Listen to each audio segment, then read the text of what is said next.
Show me your tools and I'll show you mine.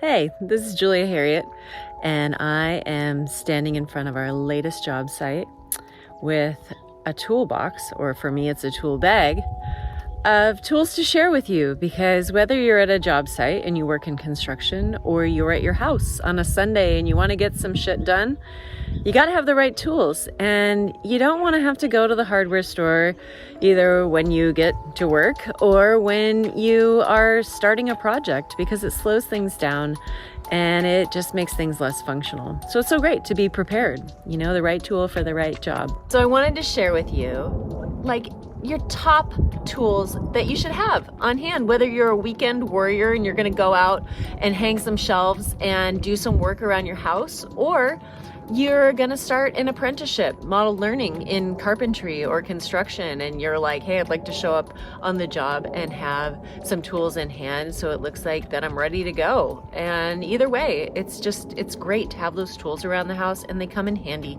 constantly.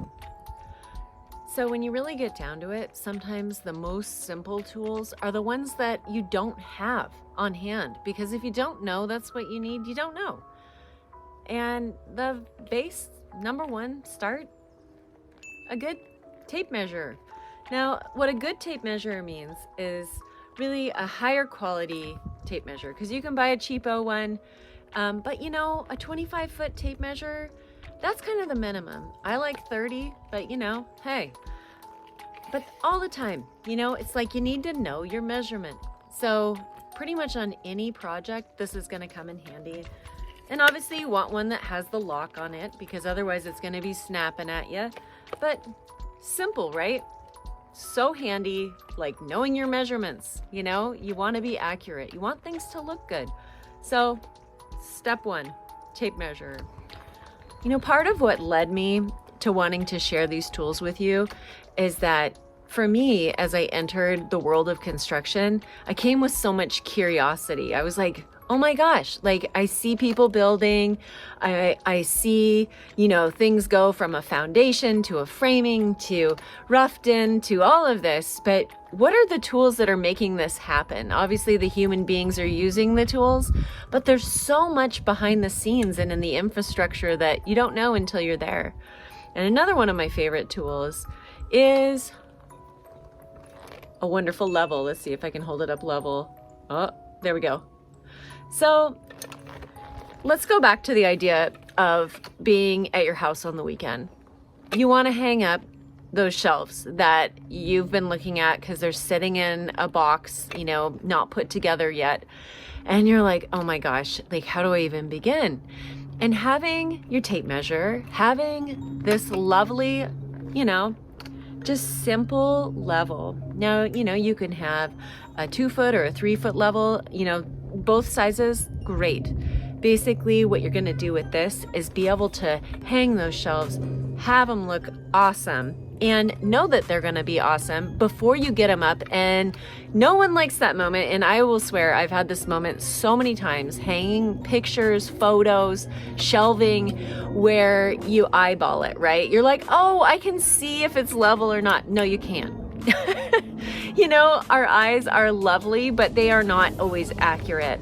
And so having this will set you already over the edge of from it looking like hell to it's probably gonna look pretty damn good. So, have your lovely level. Boom, have your tape measure. Yes, the two together, very cool, because you can measure your wall. So say you want your shelving centered in a wall, you can measure the whole wall and find where it fits in the middle perfectly. It's so important, because so often I see when I go into people's homes when we're doing remodels or helping them with a project, I see things that aren't accurate. And maybe it's just me, but that drives me crazy when something's not hung centered, when something is offset and hanging to the side when you look at some sort of wall shelving unit and it's not looking at you square, it's like, ooh, it's angering, almost. So don't do that to yourself. So those are two of the beginning tools that go hand in hand together. Then there's another wonderful instrument, and I wish it was more applicable in all parts of life, but it's called a stud finder. Now you might giggle because, yes, the first time I've heard the term stud finder, I went immediately to picturing myself at a bar and seeking out the most attractive looking person there, seeking out the stud. No, that's not what this does. This seeks out the stud inside your wall, which is a board essentially that you're gonna wanna anchor into, especially when you're hanging shelves, when you're hanging that heavy, huge painting that you love in your living room. You better anchor that into one of your studs inside your wall. Otherwise, especially if you have drywall in your house, you're gonna be ripping straight through it. So when you set your anchor point, you put in your screw, then what's gonna happen? Sadly, it's gonna rip right down through, and all your stuff's gonna come crashing down, and it'll be so sad. So find your stud. Essentially, it's so simple. You just run it along the wall, and it beeps at you once you turn it on. When you found your stud, when you found that lovely board that you want to put your screw right into, put your anchor point into, it beeps at you, and you can mark it with a pencil. And then once you found your studs that you're gonna be setting it, your painting, say, into, you're going to be setting those points into the wall, then you can rest and sleep confidently knowing that in the middle of the night you're not going to hear a loud crashing sound. It's just so fabulous, especially if you're a newbie coming into construction. Having a stud finder is great because it might not always be intuitive where those studs are, especially in older houses. Don't leave it as a mystery. I know several people that do the knocking on the wall where you can hear where it's more hollow or where it's not. Okay, but hey, when you're setting those things, those precious pieces up on a wall shelving unit, and don't take any chances. Just have your stud finder, do a double check. It's quick and it's easy and it's accurate. All right, another obvious for most of us, even when we were little kids, a lot of times one of our parents would give us this tool as maybe a way to entertain ourselves on the weekend when they were doing a project outside, doing a home improvement project. But it's a simple finish hammer. So this one is especially small. There are finish hammers that are slightly larger. I like this one because generally when I'm doing finish work, I don't need to really bang the hell out of something like you would with a framing hammer, because obviously if you're using that, you're doing a whole different job. But again, if you're kind of looking at this world of basic home improvement projects that you'll probably be engaging in at first, a finish hammer, it's just lovely, for me, this is very manageable. If I need to set, some nails into the wall, this is going to be great. It's going to be a very useful, easygoing tool for me. And like I said, my kids love to practice hammering with it because it's manageable. So just have one on hand. There's lots of times where just a simple moment where you need to hammer something in, here you go, and then you'll have it. Now this is one of my all-time favorites. That's why I held back a bit in my story of my tools, my tool time. This baby, so handy. When you're talking practical, nearly everyday use, especially on the job site, but as well if you're working on the weekend, you are putting up some kind of, maybe you are installing, let's go back to the shelving is a great idea. Whether you're doing that, having this makes attaching it to your wall a snap. So, cordless drill driver, wonderful tool, whether you are adhering, you're fastening, you're using your fasteners to put something up, you do this, You get it up fast and it's accurate. It's got the power you need. I love this. It's cordless. You know, it's got a 20-volt battery and you have your other battery on the charger while this one's going. And any kind of job that you're doing, fastening things, this is what you need. You know, it's just an incredible tool for working very versatilely in the world of fastening. And so when you're putting things up and putting things together, this is your best friend. I mean, screwdrivers are great for very small jobs, but when it comes to the work on the job, when especially repetitive work, this is the tool that you need. You know, I like this DeWalt. It's a great starter drill. You know, it's got the motor you need and it's got the attachments. It's got a lovely set of attachments, very versatile for very many different purposes of drilling and fastening. So wonderful tool, worth every penny. You know, keep the battery charged. It's awesome. Now with that, also comes another idea of putting things together, fastening things. This baby, the clamp. Now you might think, well, is that only used for gluing things together? Absolutely not. There are so many moments when you need to hold two things together and before you fasten them, maybe you're aligning them, maybe you're making them square or level. This guy, you know, will keep things tight together while your hands are busy. You know, I love this size specifically. You know, I mean, a 2-foot clamp goes a long ways. There are many sizes. There are much larger, there are smaller. It's nice to have an array of sizes, but I would say if you were gonna have a size that's probably gonna be the most useful, this clamp right here, it's great. Because goodness, as we all know, I mean, especially women who are mothers who take care of children, that you never have enough hands. And this gives you another set. It feels like 2 more hands holding things while you're busy doing other things. So great other tool to have. Now I'm gonna give you a whole episode about painting because painting is something I have spent now years doing.